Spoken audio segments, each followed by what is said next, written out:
En un pueblito del Caribe colombiano hubo un colegio en el que todos los niños y niñas deseaban estudiar su bachillerato. Era grande y los salones estaban hechos con bloques y cemento, y los techos eran de tejas. Tenía profesores profesionales, laboratorios de física y de química, baños, una biblioteca llena de libros y una alberca subterránea que almacenaba agua de lluvia. Nada extraordinario, ¿cierto? Es más, ustedes se preguntarán cuál era la gracia del colegio si tenía apenas lo normal. Bueno, en el pueblo del que les hablo, esto sí era una novedad. Era el año 1988 y los niños y niñas del corregimiento de Villanueva nunca habían visto algo así. Villanueva hace parte de la zona rural del municipio de Valencia, que queda a 95 kilómetros de Montería, la capital de Córdoba, en la costa Caribe. Y para ese año, el 88, era un pueblo de campesinos. Se cultivaba ñame, papaya, patilla y plátano, lo mismo que hoy. La educación primaria se impartía en la escuelita, como le llamaban a la Escuela Rural Mixta Villanueva, que quedaba en el centro poblado del corregimiento. La escuelita tenía 2 ranchos de piso de tierra, paredes hechas con tablas de madera y techo de palma. No había sillas. Los estudiantes tenían que llevar sus sillas desde su casa y los profesores tenían que recoger dinero para comprar tizas y un borrador. Otras veredas vecinas, como Pescado Abajo, Tinajones, tenían también sus escuelitas y todas eran más o menos iguales. A los estudiantes que pasaban de primaria a bachillerato les tocaba caminar o andar en burro 11 kilómetros desde Villanueva hasta Valencia, donde quedaba la escuela secundaria. El camino sigue siendo una trocha sin pavimento, que en época de lluvia se vuelve un barrial. Y en esos años a los estudiantes les tocaba machacar el barro con sus botas de plástico hasta las rodillas, y en el recorrido se demoraban por lo menos 2 horas para llegar al colegio. Por eso aquel colegio con laboratorios de física y química que apareció en 1988 fue un acontecimiento. Sí, desde que inició esto fue solo bachillerato. Arrancaron grados 6 y 7, posteriormente llegaron a octavo y fueron adquiriendo, digamos que cierto renombre porque instauraron un laboratorio de física y de química que era con la mayor tecnología. Incluso se llegó a comentar que era uno de los mejores laboratorios en todo el departamento de Córdoba por la dotación que tenía. Y la planta docente era financiada totalmente por ellos. Trajeron personas o docentes cualificados, con títulos profesionales que vinieron de Montería, Cereté, los alrededores. A quien escucharon fue al profesor Carmelo José Ávila, que en el año 90 era un profe rural de una escuelita como la que ya les describí. Y así recuerda cómo comenzó el nuevo colegio del pueblo. Pero no se confundan. Esta no es una historia para celebrar que la educación de calidad llegó a un pueblo lejano, ni que por fin los niños y niñas pudieron estudiar bachillerato sin caminar 22 kilómetros todos los días. Y tampoco es una historia de realismo mágico. Esta es una expresión de cómo el paramilitarismo suplantó al Estado colombiano en esta región durante 25 años, incluso algunos años después de la desmovilización de las Autodefensas Unidas de Colombia. ¿Dónde están esos sueños que sin nombre se enterraron? ¿Dónde están las memorias que el río se ha llevado?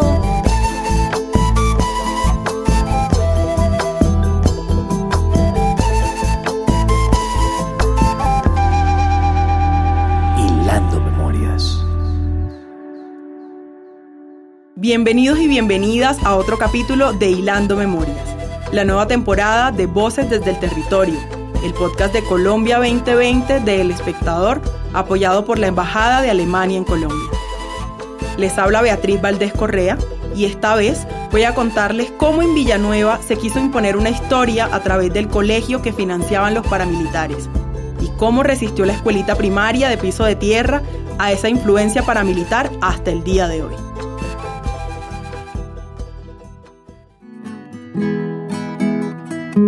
La violencia es muy difícil, nos tocó vivirla a diario, pero hoy todo ya es más fácil por la reconciliación.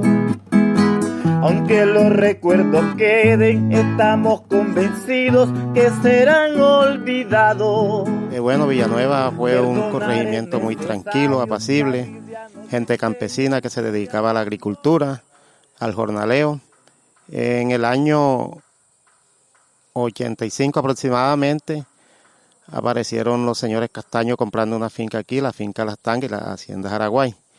A raíz de eso cambió un poquito las costumbres en la región porque las personas abandonaron un poco la agricultura y se dedicaron a trabajar en las fincas. Las fincas a las que se refiere el profesor Carmelo en 1985 no significaban más que grandes extensiones de tierra en las que los campesinos iban a ganarse el día de trabajo, el jornal, limpiando el rastrojo, organizando los potreros para las vacas y arreglando cercas.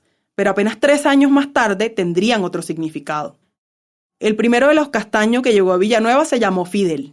Se presentó como un ganadero, un hacendado antioqueño que llegó a este pueblo a dar trabajo y apoyar a la comunidad. Pero a Fidel Castaño le decían Rambo, y ya se imaginarán por qué.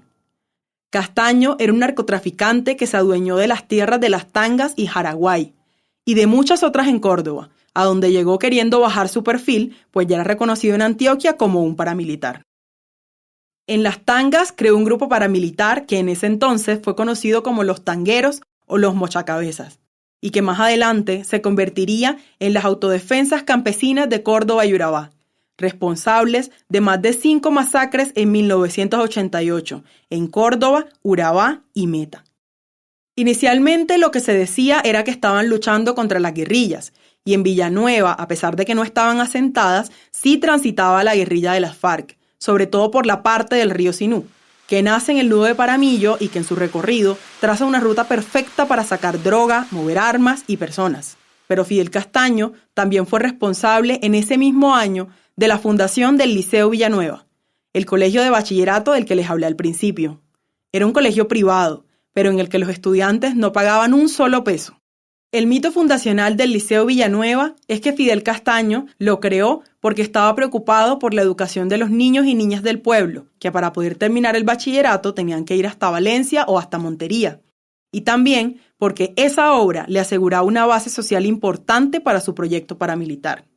Y sí, pero al parecer la idea y la preocupación por la educación no le nacieron a él. Bueno, mi nombre es Américo García, habitante del corregimiento de Villanueva. He vivido todo el proceso pues de la educación acá en Villanueva, desde la creación de la institución educativa Villanueva, ya que soy natural de acá. Américo es campesino y además líder de Villanueva. Fue concejal y durante 9 años fue padre de familia del Liceo Villanueva. Allí perteneció a la Junta de Padres y hasta el grupo de danzas de la institución. Pero su historia con este colegio comienza incluso antes de que éste se construyera.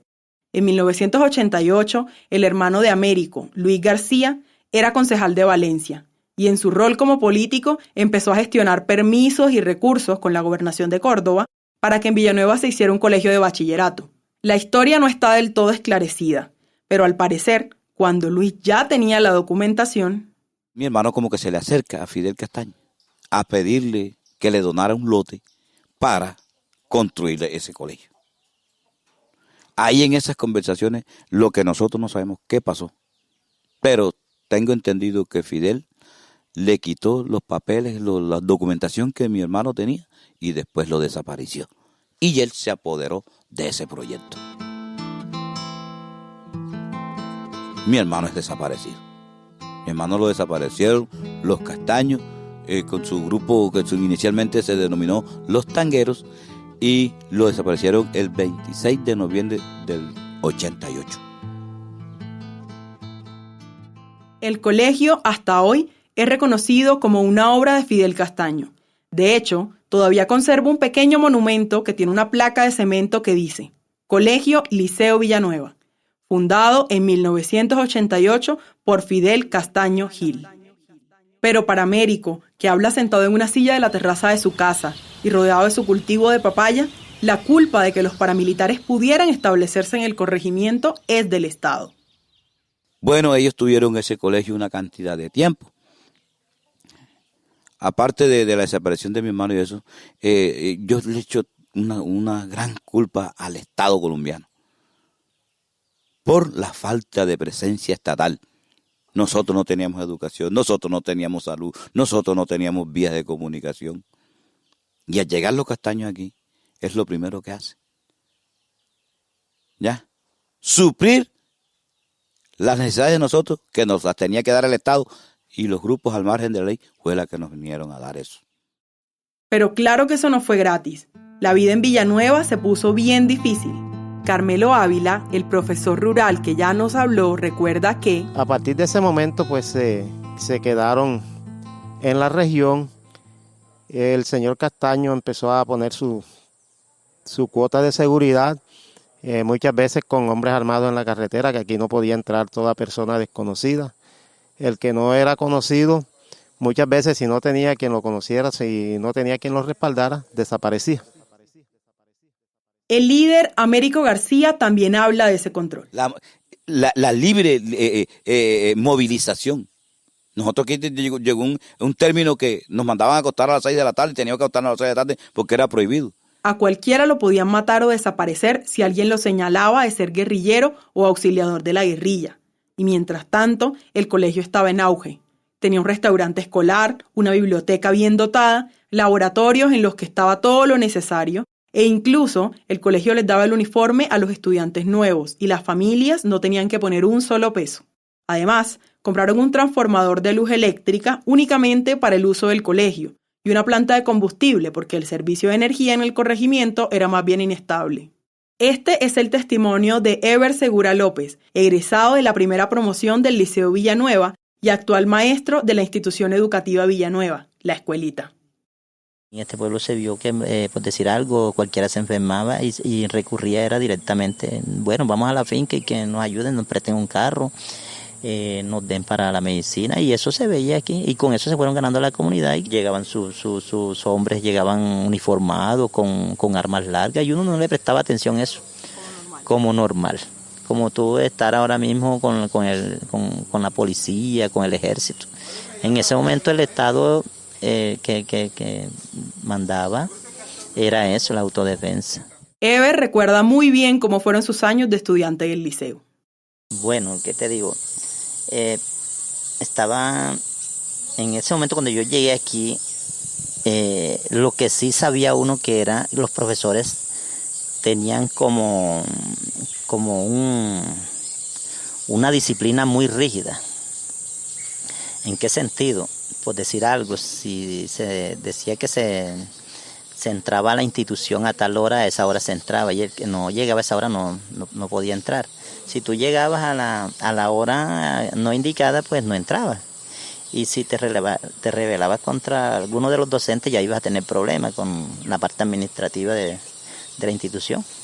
Que la parte administrativa era controlada por las autodefensas. Américo, que fue padre de familia del liceo, recuerda todavía molesto que sus hijos también sufrieron esa disciplina paramilitar y que nadie podía oponerse. ¿Cuál podía ser el entendimiento? Aceptar lo que pasara en la institución porque no había de otra. ¿Quién reclamaba? ¿Quién decía? Las normas que ponía en el colegio, que los niños que fueran con un motilado diferente tenían que motilar, y hasta ahí en la misma institución a la fuerza los cogían y los motilaban. ¿Qué podía hacer uno ahí? Sí, cuando eso era quién mandaba, quién denunciaba, quién se atrevía a denunciar, nadie. Mis hijos terminaron sus estudios y tuve una hija que estudió en esa institución, que por lo general las niñas terminaban en manos de los patrones, que digamos así, de los patrones.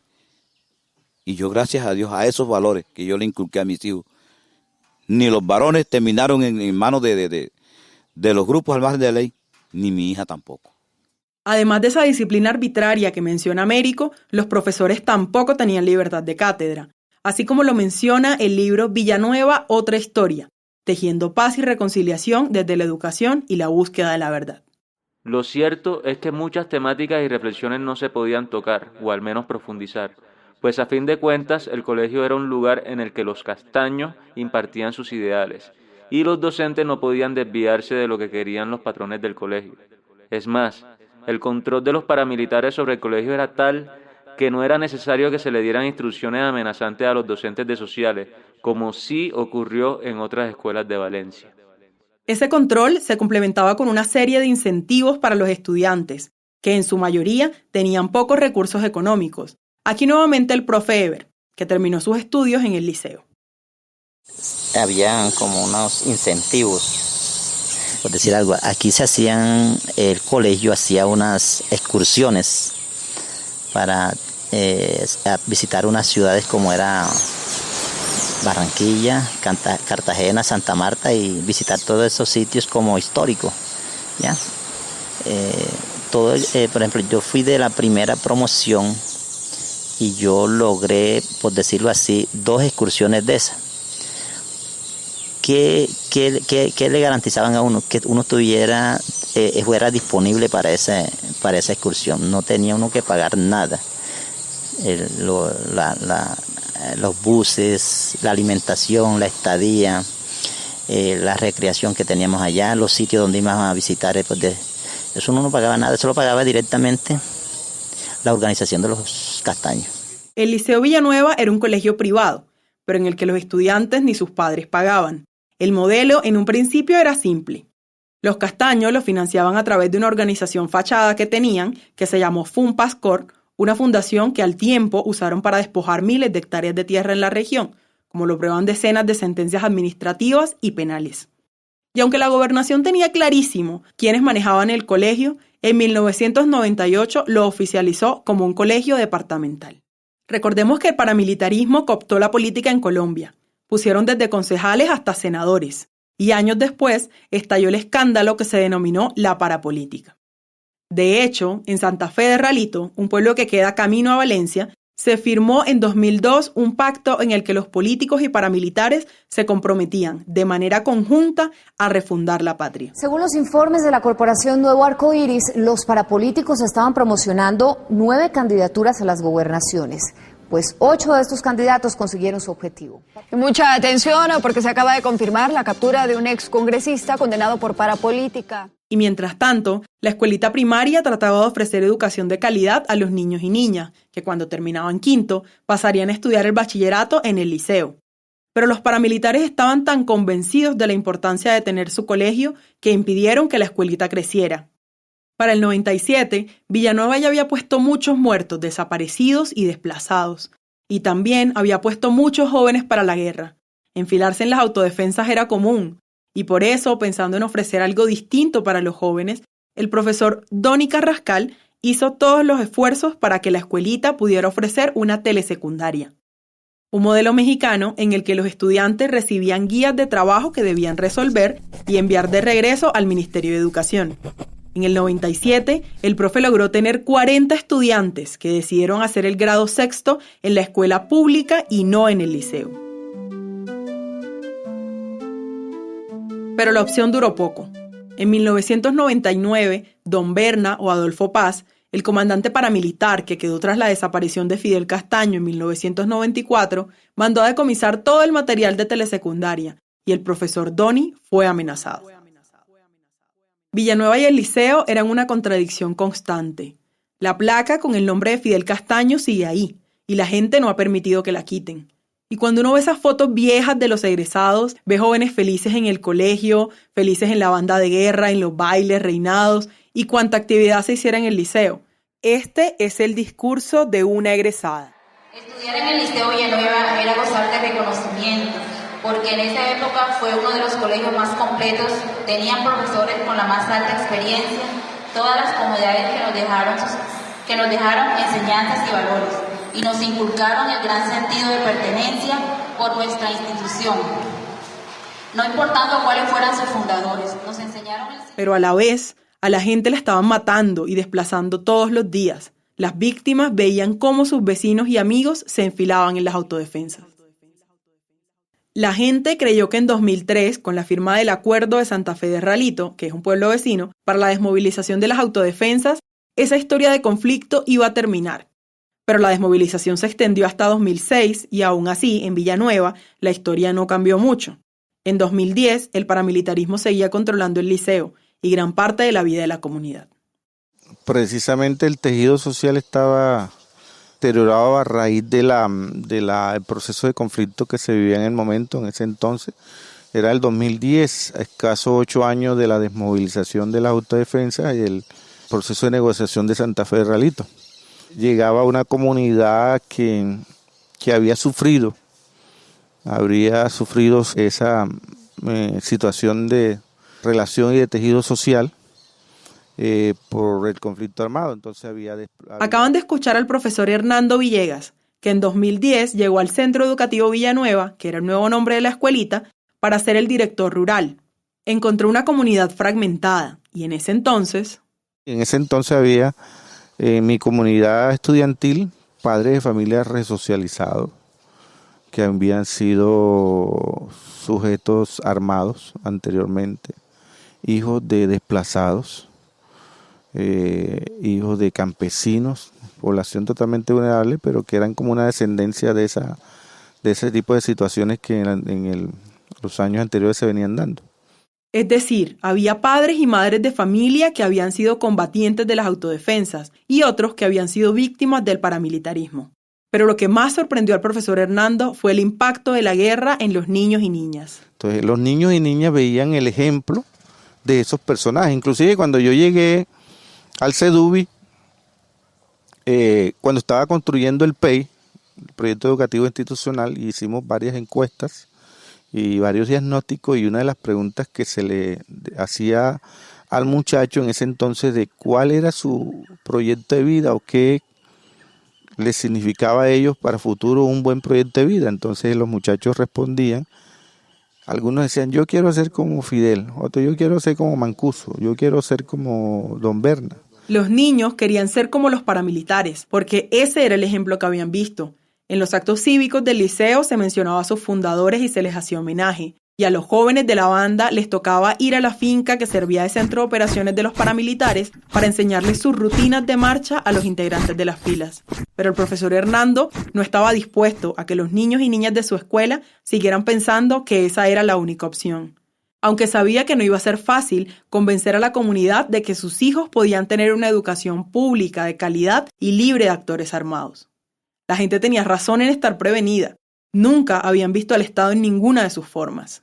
Entonces la tarea mía es para superar eso y de que de eso quedara debatido en el sentido de que también por lo público se podía y que el Estado debía ser responsable en esa labor. Entonces fue como cuando empecé a armar jurídicamente primero a la institución educativa, que se reconociera como una institución pública de los grados 0 a 11 jurídicamente a través de una resolución por el departamento, y así fue. Logramos que se consiguiera que el colegio fuera institución educativa Villanueva de 0 a 11. Al tiempo, el Liceo Villanueva iba en declive. Ya no había dinero para hacerle mantenimiento a los techos, al laboratorio y a los salones. Después de la desmovilización, los jefes paramilitares como Don Berna fueron a la cárcel y posteriormente fueron extraditados por delitos de narcotráfico a Estados Unidos en el año 2008. Además, Sor Teresa Gómez, excuñada de los Castaño y quien manejó la Fundación Fachada que administraba los recursos económicos que llegaban al colegio, empezó a huir de la justicia cuando se evidenció el despojo de tierras a sangre y fuego que ella había ayudado a legalizar.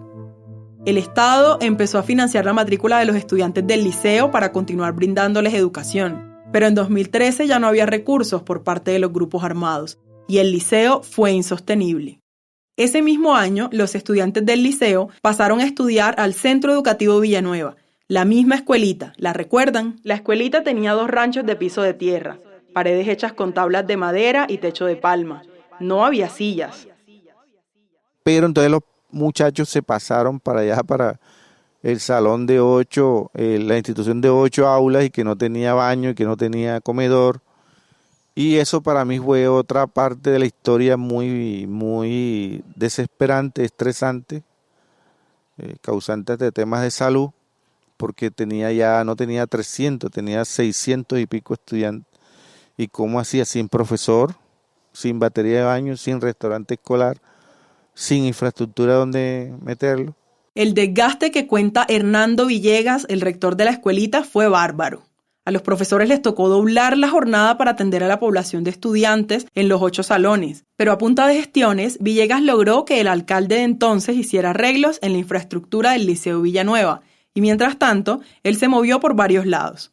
Se contactó con quien era el dueño real del predio donde quedaba el liceo, y legalizaron la tierra para la comunidad. Además, ante la Fiscalía aportó pruebas y firmas de la gente para que cerraran el caso que investigaba el origen paramilitar del predio y por fin reconocieran que era un bien de la comunidad. Y ya con eso en mano, la gobernación les autorizó que la institución educativa Villanueva, la antigua escuelita, se pasara a la sede del extinto Liceo Villanueva en 2014.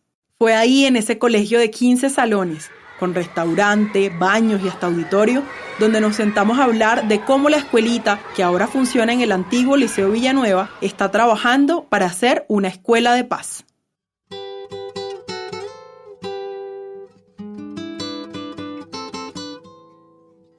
Uno de los primeros proyectos que implementó la institución educativa Villanueva, con su nuevo bachillerato, sus nuevos profesores recién nombrados y sus nuevas instalaciones, fue abrirles las puertas a los excombatientes de las autodefensas, que por una u otra razón no habían podido terminar el colegio. Incluso se graduaron padres y madres de familia, con enfoque de educación humanista. Los profesores han sido capacitados en cátedras para la paz y resolución de conflictos, y en el colegio ya no hay una banda de guerra, sino una banda de paz. También creen en el gobierno escolar y en los estudiantes como sujetos con poder de decisión. Por eso tienen una oficina de personería y contraloría. A continuación les voy a mencionar algunas funciones del Contralor Estudiantil. Primero, promover la rendición de cuentas en las instituciones educativas. Segundo, además, con varias organizaciones internacionales e instituciones, consiguieron menajes, sillas y hasta bicicletas para los niños y niñas de las veredas más lejanas. Antes de la pandemia, tenían un bus y un restaurante escolar. Y eso nos ha permitido, primero, no tener deserción escolar, como le decía al rato. Ya no hay niñas embarazadas de ese alto nivel que hacía todos los años, 4 o 5 niñas embarazadas ya no existe. Reclutamiento tampoco hay. Y la matrícula cada día sube aún más. Villanueva fue reconocido por la Unidad para las Víctimas como sujeto de reparación colectiva, es decir, por todas las violencias que vivieron durante el conflicto armado, la entidad del Estado creada para reparar esas afectaciones adelanta un proceso para resarcir los daños que dejó la guerra en este corregimiento cordobés. De hecho, el señor Américo García es el presidente del Comité de Impulso de la Reparación Colectiva y por medio de las decisiones de un juez han impulsado la educación pública, pues las víctimas y la población desplazada forzosamente durante el control paramilitar y que quiere retornar al territorio, necesita que sus hijos e hijas tengan acceso a una educación de calidad. De hecho, en Valencia se han proferido 106 sentencias de restitución de tierras, y el 80% de ellas en Villanueva. Y fue precisamente por medio de una orden del juez de restitución de tierras que pudieron construir los muros que rodean esta institución. La escuelita sigue resistiendo y haciendo memoria. En 2019 y 2020 trabajaron con el Programa Nacional de Educación para la Paz, EducaPaz, con padres y madres de familia, estudiantes y profesores para contar la historia de la educación en Villanueva. De ese trabajo salió el libro Villanueva, otra historia, tejiendo paz y reconciliación desde la educación y la búsqueda de la verdad, del que ya les hablé. Un documento histórico que da cuenta de lo que les tocó vivir, cómo paramilitares se tomaron su pueblo, al que nunca había llegado el Estado, y suplieron sus necesidades mientras los desplazaban, desaparecían y asesinaban. Y como hoy, desde el mismo espacio físico donde se consolidó el proyecto armado, están tratando de contar una historia de paz. Que viva la vida, que reine la paz, que viva la vida, que reine la paz. Voces desde el Territorio es el podcast realizado por el equipo de Colombia 2020 del Espectador, con apoyo de la Embajada de Alemania en Colombia y la emisora cultural HJCK. La reportería y el guión de este capítulo fue realizado por quien les habla, Beatriz Valdés Correa. La edición estuvo a cargo de Natalia Herrera, Omar Rodríguez y el equipo de HJCK. La música de Hilando Memorias es de Omar Rodríguez. Agradecemos a Américo García, Hernando Villegas, Carmelo Ávila y Ever Segura por contarnos sus historias. También al profesor Rafael Torres por dejarnos usar su canción. Gracias a Juana Yunis de Educapaz. Si les gustó este capítulo, puede dejarnos sus comentarios con la etiqueta Hilando Memorias o Voces desde el Territorio en las redes sociales @EEColombia2020 en Twitter e Instagram o solo Colombia 2020 en Facebook. Podrán escucharnos cada sábado a través de la página web del Espectador y nuestras redes sociales. También por plataformas como Spreaker, Spotify, YouTube y cualquier aplicación que tengan para escuchar sus podcasts. Les recomendamos escuchar otros podcasts del Espectador como Suficiente Ilustración o La Celda. Todos los contenidos que realizamos en El Espectador, los videos, documentales, podcasts y reportajes son gracias a ustedes. Si les gustan nuestros contenidos, los invitamos a que nos sigan apoyando con su suscripción.